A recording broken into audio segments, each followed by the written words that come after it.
Job లేక ఇబ్బంది పడుతున్నారా? అయితే మెడికల్ కోడింగ్ మీకు మంచి ఆప్షన్. వెంటనే కాల్ చేసి కోర్సులో జాయిన్ అవ్వండి. నమస్తే, welcome back to Suman TV. Present మనతో పాటు ఉన్నారు corporate and soft skills trainer Madhuravani గారు. నమస్తే మేడం. నమస్తే అండి. అమెరికాలో ఈ మధ్య కాలంలో చూసుకుంటే ట్రంప్ ఎప్పుడైతే వచ్చాడో అప్పటి నుంచి కొంచెం డిస్టర్బెన్సెస్ చూస్తూనే ఉన్నాం. రూల్స్ మార్చడము, బ్రేకప్ చేయడము, నిన్న ఉన్నటువంటి రూల్ ఈ రోజు ఉండదు, మరి ఈ రోజు పెట్టింది రేపు ఉండదు, కొన్ని అయితే ఫ్లక్చువేట్ జరుగుతున్నాయి. డిస్టర్బెన్సెస్ చాలా ఉన్నాయి. ఈ క్రమంలో చూసుకుంటే మన వాళ్ళు అక్కడ చాలా ఇబ్బందులు పడుతున్నారని కూడా చెప్పుకోవచ్చు. కొంతమంది ఇక్కడ నుంచి వెళ్ళే వాళ్ళు కూడా ఆగిపోయిందని కూడా చెప్పుకోవచ్చు. అయితే ఈ క్రమంలో చూసుకుంటే అక్కడికి వెళ్ళి సెటిల్ అయిన వాళ్ళు, మన ఇండియన్స్ ఎవరైతే ఉన్నారో, ఆయన ఒక స్టోర్ పెట్టుకున్నారు. హీజ్ అ ఓనర్ అక్కడ. అందులోనే ఒక అతను స్టోర్లో దొంగతనం చేశారు. ఆయన కూడా ఇండియనే. మళ్ళీ ఈయన సీసీ కెమెరాలో పట్టుకోవడము.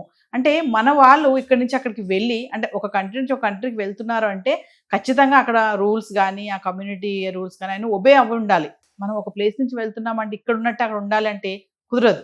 సో ఒకసారి ఈ ఇన్సిడెంట్ మాట్లాడుకుంటే డీటెయిల్గా వెళ్తే. మన ఇండియన్ ఓనర్ అక్కడ కంపెనీ గ్రోసరీ స్టోర్ ఉంది. దాంట్లో మనకు అక్కడ ఇండియన్స్ కి ఏంటంటే మన వాళ్ళని చూడగానే మన వాళ్ళు అన్న ఒక ఫీలింగ్ వచ్చేస్తుంది. మన ఫీలింగ్ వచ్చేస్తుంది. సో అట్లానే అక్కడ ఇండియన్ కప్పులే అక్కడ జాబ్ కోసం వెళ్తే సరే మన వాళ్ళు కదా అని తీసుకున్నారు. ఇప్పుడు ఎట్లుంటది అంటే మన వాళ్ళ మీద నమ్మకం ఎక్కువ ఉంటుంది.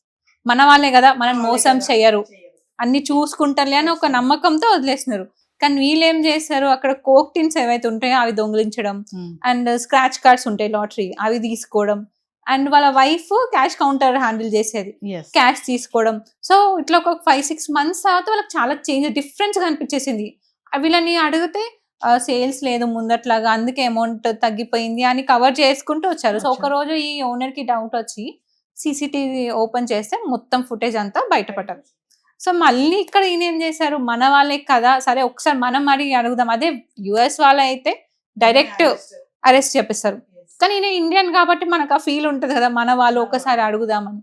ఫస్ట్ అడిగితే లేదు, ఒప్పుకోలేదు, ప్రూఫ్ చూపించాను. సో ఇది మొత్తం సీసీటీవీ ఫుటేజ్ చూపిస్తే అవును తీసుకున్నాము, మేము మీకు మనీ ఇచ్చేసాము, మమ్మల్ని పోలీస్ పట్టించడం. అప్పుడు కూడా మళ్ళీ మన వాళ్ళే అని చెప్పి పోలీస్ కేసు పెట్టలేదు. సో వాళ్ళు ఇచ్చారు, అది కూడా లేదు. 1 month 2 months ఇంకా లేకుండా ఇంకా అక్కడ నుంచి పారిపోయారు కూడా. సో మన వాళ్ళకి ఆ ట్రస్ట్ ఇచ్చినప్పుడు, ఇప్పుడు మన వాళ్ళు అక్కడికి వెళ్ళినప్పుడు మన కంపెనీ అయినా వేరే కంపెనీ అయినా కానీ అలా చేయడం తప్పు. నమ్మకస్తుడుగా ఉంటేనే మీకు మంచి ఆపర్చునిటీస్ వస్తాయి. లేకపోతే దీనికన్నా వేరే పెద్ద కంపెనీ అయినా వస్తుంది. ఎక్కడైనా నమ్మకం మనం స్టేబుల్ చేసుకోవాలి. నమ్మకమే లేకపోతే మీరు ఒక్కసారి ఈ దొంగతనం అని అలవాటు అయితే మీరు ఎక్కడికి వెళ్ళినా అది చేస్తారు అని దొరికిపోతారు కూడా. అవును, ఏ దొంగైనా ఎప్పటికైనా దొరకాల్సిందే.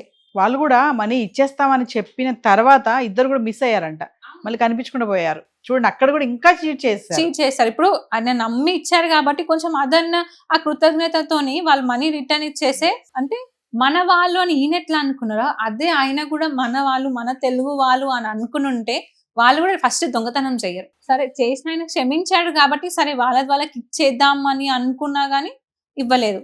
అలా ఇవ్వకపోవడానికి కారణం వాళ్ళు అసలు ఎందుకు చేశారు దొంగతనం అంటే, అక్కడ ప్రాపర్ పని లేక, ప్రాపర్ గా స్టెబిలిటీ లేక, ఉండడానికి సరిగ్గా లేక ఈ దొంగతనం వరకు వెళ్లాల్సి వచ్చింది. మామూలుగా మన దగ్గర ఎక్కడైనా ఒక వ్యక్తి దొంగతనం ఎందుకు చేస్తానంటే తనకు తగ్గిన శక్తి లేక, అంటే ఏదైనా జాబ్ లేక, లేకపోతే ఆపర్చునిటీస్ లేనప్పుడే మన వాళ్ళు దొంగలాగా మారుతారు. సో అక్కడికి వెళ్ళి జనరల్ గా యుఎస్ కి వెళ్ళేది మంచి లైఫ్ కోసం. సో అక్కడికి వెళ్ళి వాళ్ళు ఇలాంటి పని చేశారంటే వాళ్ళ సిచ్యువేషన్ ఎలా ఉందో మనం అర్థం చేసుకోవాలి. ఇక్కడ ఇంకా అక్కడ అమెరికన్ గవర్నమెంట్ కి దొరకలేదు. వాళ్ళు దొరికితే డైరెక్ట్ ఇంకా అరెస్ట్ చేసి ఇంటికి పంపడమే జరుగుతుంది. ఇంటికి కూడా పంపారు, అక్కడే ఉంచుకుంటారు వాళ్ళు, జైల్లో ఉన్నారు. మన వాళ్ళు కాబట్టి ఆయన కొంచెం మనది అనే ఒక ఆలోచనతో చెప్తే వాళ్ళు ఇంకా చీట్ చేయడం జరిగింది. అయితే ఇదే కాకుండా అండి, అమెరికాలో చాలా మంది మన వాళ్ళు వెళ్ళి అక్కడ ఆక్రమించడం వరకు కూడా వెళ్ళిపోయారు. మనం చాలా న్యూసెస్ చూసాం రీసెంట్ గా. టెంపుల్స్ కానీ, అసలు ఇప్పటి వరకు కూడా 18 టెంపుల్స్ అక్కడ అమెరికాలో కన్స్ట్రక్షన్ అయ్యాయంట. 18 టెంపుల్స్. అంటే అది టెక్సాస్ అనే ఒక ప్రాంతంలో డల్లాసా లేదంటే ఇది ఇండియానా అన్నట్టుగా మార్చేశారంట మన వాళ్ళు అక్కడికి వెళ్ళి. అంటే ఎందుకు ఇక్కడ నుంచి వెళ్ళినప్పుడు ఇది మనది కాదు, మన ప్లేస్ కాదు అనే ఆలోచన మన వాళ్ళకి ఉండదా? అంటే అదంతా అమెరికాని అంతా ఆక్రమించేసుకోవాలనే ఆలోచనతో ఉంటారా అంటే అక్కడ వాళ్ళకి ఇది ఇబ్బందే కదా. అందుకే కదా వాళ్ళు కూడా గొడవ చేసేది. ఇప్పుడు మనకి వీసా ఆగిపోయేది కూడా అది వన్ ఆఫ్ ద రీజన్. అది మన వాళ్ళు ఇప్పుడు మనం చూసుకుంటే రీసెంట్ గా 90 feet హనుమాన్ అక్కడ స్టాచ్యూ ప్రతిష్టాపించారు. అంటే అక్కడికైనా చెయ్యొద్దా అంటే, ఇప్పుడు మన వాళ్ళు, ఇప్పుడు వాళ్ళకి H1B వీసా వచ్చింది, గ్రీన్ కార్డ్ హోల్డర్, అంటే వాళ్ళకు ఉండే హక్కు ఉంది కాబట్టి ఇప్పుడు ఇండియాలో చేసేవి వాళ్ళు మిస్ అయ్యి వాళ్ళు అక్కడ చేసుకుంటుండొచ్చు. ఇప్పుడు ఎక్కడైనా మన రిలీజియన్ మన ట్రెడిషన్ మనకు ఉంటుంది అది. సో అది వాళ్ళు అక్కడ ఎందుకు మిస్ చేసుకోవాలి? అక్కడ కూడా ఇప్పుడు వాళ్ళు ఉంటున్నారు కాబట్టి ఇప్పుడు యుఎస్ కి కొంచెం ఇన్కమ్ యాడ్ అయిందంటే మన వల్ల కూడా కదా. Yes. మన చూసుకుంటే half of the tech is మన వాళ్ళే ఉన్నారు. సిఇఓస్ కూడా మన వాళ్ళే ఉన్నారు. మన వాళ్ళు అక్కడికి వెళ్ళి ఓన్ గా బిజినెస్ కూడా స్టార్ట్ చేసిన వాళ్ళు కూడా ఉన్నారు. Yes. సో అది వాళ్ళ ప్రాపర్ ల్యాండ్ కూడా అయిపోయింది. సో అందుకని మనకెందుకు మన మన మన గుడులు ఇప్పుడు ఇండియాస్కి రాలేరు కదా ప్రతిసారి. సో అందుకని మన ట్రెడిషన్ ఎందుకు మిస్ చేసుకోవాలి, మన రిలీజియన్ మనకు ఉండాలి కదా అన్న థాట్ ప్రాసెస్ తో వాళ్ళు కూడా అక్కడ గుడ్లు కట్టించుకోవడం. మన ప్రతి పండగ ఈవెన్ బోనాలు బతుకమ్మ ఏ పండగ కూడా మిస్ చేయట్లేదు. ఇక్కడ ఎట్లా చేసుకున్నారు అట్లా హోమ్ ఫీల్ వచ్చేలాగా Yes. అన్ని అక్కడ సెలబ్రేట్ చేసుకుంటున్నారు. సో అవి చూసి యుఎస్ వాళ్ళకి ఇంకొంచెం ఇబ్బంది అయ్యి ఈ గొడవలన్నీ జరుగుతున్నాయి. అంటే వాళ్ళకి ఒకసారి అనిపిస్తుంది అంట, ఇది అమెరికానా ఇండియానా, అసలు మనం ఇండియాలో ఉన్నామా వీళ్ళు అమెరికాలో ఉన్నారా అనే ఒక థాట్స్ కూడా వస్తాయంట. అంటే ఇదంతా చేయడానికి కారణం రిలీజియస్ కదా, రిలీజియస్ పరంగా వెళ్తున్నాము, ఎవరిని మనల్ని అడ్డుకోరులే అన్న ఒక ఆలోచన అనుకోవచ్చు అంటారా? అంటే వీళ్ళు ఏది గుడి కట్టినా పర్మిషన్ లేదైతే కట్టలేరు కదా. పర్ ల్యాండ్ కైనా యుఎస్ పర్మిషన్ ఇస్తేనే వీళ్ళు Yes. చేసుకుంటారు. అంతే వీళ్ళు out of the permission rules కి వెళ్తే ఖచ్చితంగా చేయనియరు అక్కడ గవర్నమెంట్ కూడా. సో వీళ్ళు మనం లీగల్ రూల్స్ ప్రకారం వెళ్తున్నారు కాబట్టి ఏం ఇబ్బంది లేకపోతే ఇంతవరకు రానిచ్చే వాళ్ళ ట్రంప్ Yes. అక్కడికే ఆపేసేవాళ్ళు. సో మన వాళ్ళు రూల్స్ అన్ని తెలుసుకొనే చేస్తున్నారు. ఇవే కాదు చాలా ఈవెంట్స్ కూడా అవుతుంటాయి, తెలుగు అవును. ఈవెంట్స్ కూడా అవుతుంటాయి, మన తెలుగు మూవీస్ అన్ని రిలీజ్ అవుతూనే ఉంటాయి. సో Same ఇక్కడ అవన్నీ చేసినట్టే అక్కడ కూడా పాలాభిషేకాలు.